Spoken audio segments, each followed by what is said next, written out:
মৰমৰ ছাত্ৰ ছাত্ৰীসকল, তোমালোকক মই মোৰ চেনেলটোলৈ স্বাগতম জনাইছোঁ। আজি মই ক্লাছ 6ৰ সমাজ বিজ্ঞান সমাজ বিচিত্ৰা পাঠ্যপুথিৰ পাঠ 6 ইতিহাস লিখনত সময় গণনা উৎস আৰু ভাৰতবৰ্ষ পাঠটোৰ অনুশীলনীৰ প্ৰশ্নসমূহৰ উত্তৰসমূহ আলোচনা কৰিম। গতিকে তোমালোকে ভিডিঅ'টো প্ৰথমৰ পৰা শেষলৈকে চাবা।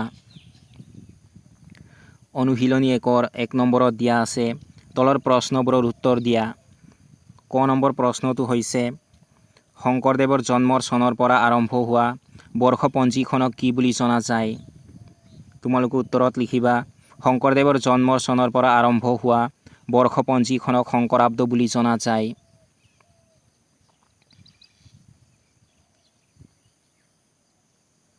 খ নম্বৰ প্ৰশ্নটো হৈছে ভাস্কৰাব্দৰ আৰম্ভণি কোনজন ৰজাৰ ৰাজ অভিষেকৰ বছৰৰ পৰা হৈছে? তোমালোকে উত্তৰত লিখিবা ভাস্কৰাব্দৰ আৰম্ভণি ভাস্কৰ বৰ্মন ৰজাৰ ৰাজ অভিষেকৰ বছৰৰ পৰা হৈছে।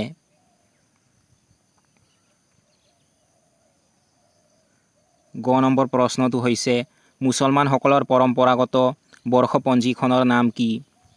তোমালোকে উত্তৰত লিখিবা মুছলমানসকলৰ পৰম্পৰাগত বৰ্ষপঞ্জীখনৰ নাম হিজৰী।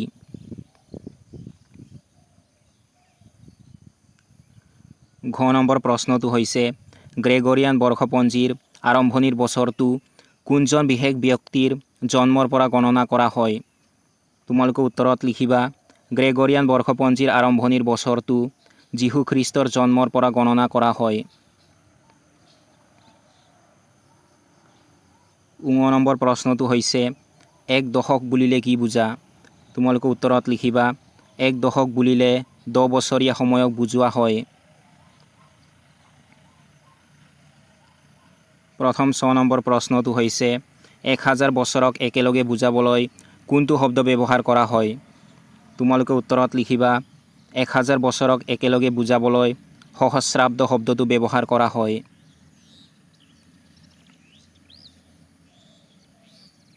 দুই নম্বৰ প্ৰশ্নটো হৈছে ইতিহাস আৰু কাহিনীৰ মাজত কি পাৰ্থক্য আছে?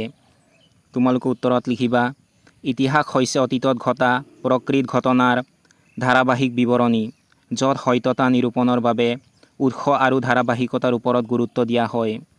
আনহাতে কাহিনী হৈছে আখ্যান বা সাধু কথা।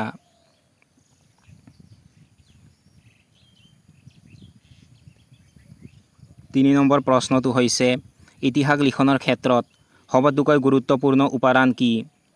তোমালোকে উত্তৰত লিখিবা ইতিহাস লিখনৰ ক্ষেত্ৰত সবাতোকৈ গুৰুত্বপূৰ্ণ উপাদান হৈছে উৎস আৰু ধাৰাবাহিকতা।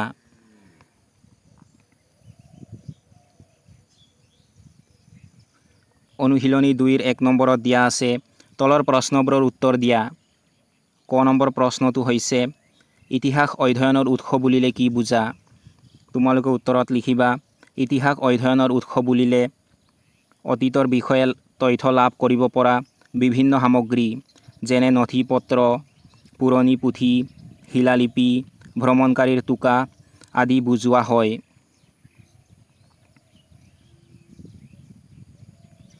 খ নম্বৰ প্ৰশ্নটো হৈছে ইতিহাস অধ্যয়নৰ দুবিধ উৎসৰ নাম লিখা। তোমালোকে উত্তৰত লিখিবা ইতিহাস অধ্যয়নৰ দুবিধ উৎস হ'ল শিলালিপি আৰু পুৰণি পুথি। গ নম্বৰ প্ৰশ্নটো হৈছে এপিগ্ৰাফিষ্টসকলে কিহৰ বিষয়ে অধ্যয়ন কৰে? তোমালোকে উত্তৰত লিখিবা এপিগ্ৰাফিষ্টসকলে প্ৰাচীন শিলালিপিৰ বিষয়ে অধ্যয়ন কৰে।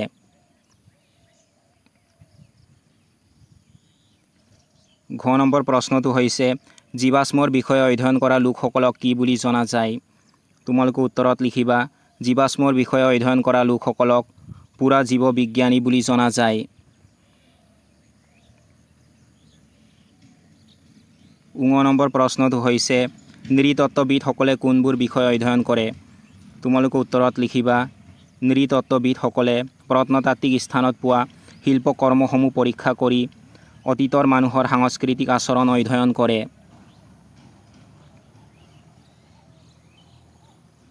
দুই নম্বৰ প্ৰশ্নটো হৈছে ইতিহাসবিদসকলে উৎসসমূহৰ সত্যতা কিদৰে নিৰূপণ কৰে?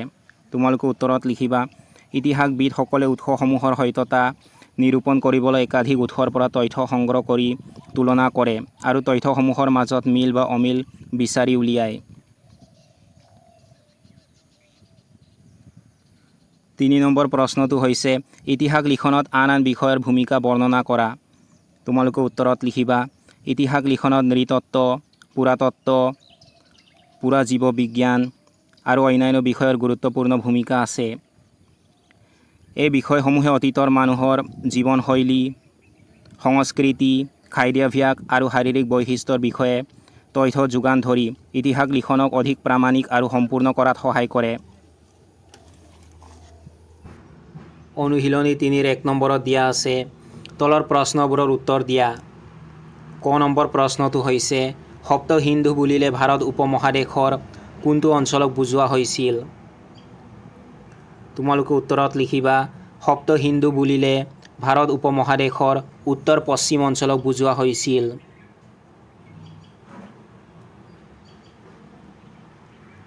খ নম্বৰ প্ৰশ্নটো হৈছে ভাৰত উপমহাদেশ বুলিলে বৰ্তমান কোনটো অঞ্চলক বুজায়? তোমালোকে উত্তৰত লিখিবা ভাৰত উপমহাদেশ বুলিলে বৰ্তমান ভাৰত, বাংলাদেশ, পাকিস্তান, নেপাল, ভূটান, শ্ৰীলংকা আৰু মালদ্বীপক বুজায়।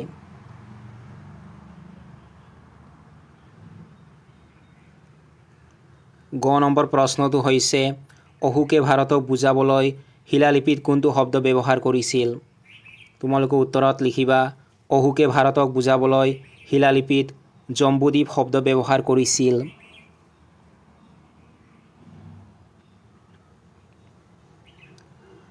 ঘ নম্বৰ প্ৰশ্নটো হৈছে প্ৰাচীন গ্ৰীকসকলে ভাৰতক বুজাবলৈ কি শব্দ ব্যৱহাৰ কৰিছিল?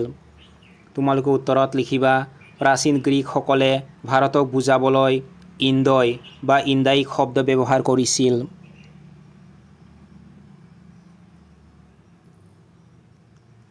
ঙ নম্বৰ প্ৰশ্নটো হৈছে প্ৰাচীন চীনাসকলে ভাৰতক কি বুলি কৈছিল? তোমালোকে উত্তৰত লিখিবা প্ৰাচীন চীনাসকলে ভাৰতক ইনটু বা সিন্ধুৰ পাৰ ইন্দু বুলি কৈছিল।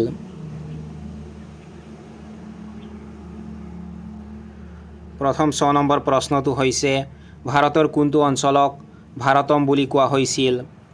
তোমালোকে উত্তৰত লিখিবা দক্ষিণ ভাৰতৰ কন্যাকুমাৰীৰ পৰা উত্তৰৰ হিমালয়লৈ বিস্তৃত অঞ্চলটোক ভাৰতম বুলি কোৱা হৈছিল।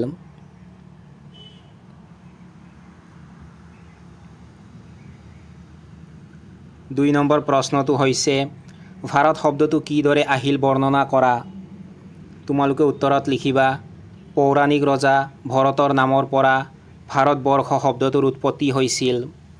এই ভাৰতবৰ্ষ শব্দটোৰ পৰাই ভাৰত শব্দটোৰ সৃষ্টি হৈছিল।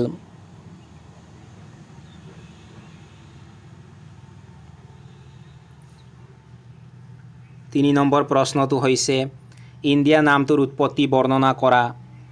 তোমালোকে উত্তৰত লিখিবা খ্ৰীষ্টপূৰ্ব 6 শতিকাত পাৰস্যৰ এজন সম্ৰাটে সিন্ধু নদীৰ তীৰৱৰ্তী অঞ্চলটোৰ ওপৰত নিয়ন্ত্ৰণ লাভ কৰে।